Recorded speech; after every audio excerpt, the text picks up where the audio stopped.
rassemblés là à l'occasion du dernier passage à l'Assemblée de la PPL de Madame Maud Olivier. C'est la proposition de loi qui vise à, je cite, renforcer la lutte contre le système prostitutionnel.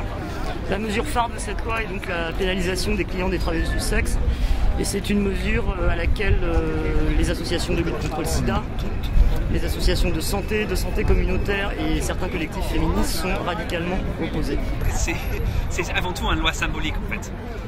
C'était toujours affiché comme tel, une loi symbolique pour dire que la prostitution c'est mal et c'est mal d'avoir recours aux services à prostituées. À aucun moment en fait, dans les débats de l'Assemblée, ils se sont vraiment posé la question de savoir quel effet concret ça va avoir sur le quotidien, sur le vécu des personnes qui se prostituent. Que ce soit les personnes indépendantes ou les personnes qui sont victimes des réseaux d'exploitation. Et malheureusement, ça va avoir un impact négatif sur tout le monde, que ce soit les personnes indépendantes et encore plus sur les personnes qui sont exploitées. Qui dit plus de clients, dit plus d'argent pour manger, pour vivre, pour s'habiller, pour se loger, ne serait-ce que se loger. Tout le monde n'a pas de logement social ou quoi que ce soit. Il y en a qui vivent à 3 dans un studio ou dans des hôtels. Il faut les payer les hôtels ou les logements, les loyers. Donc voilà. Et celles qui sont à RSA, c'est pas avec un RSA qu'on mange et qu'on paye un loyer. On ne peut pas.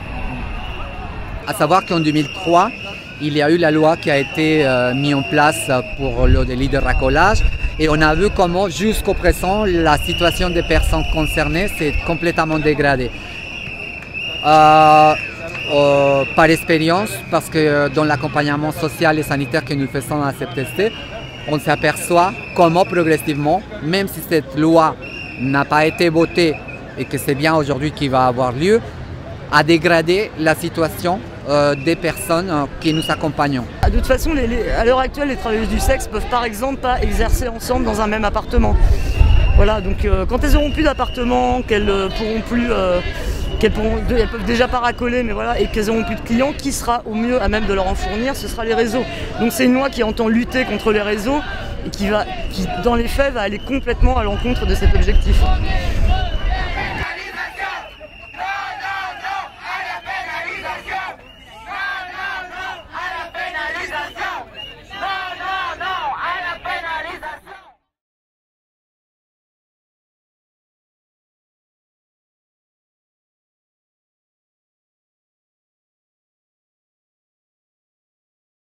Aujourd'hui, suite à la loi qui a été adoptée le 6 avril,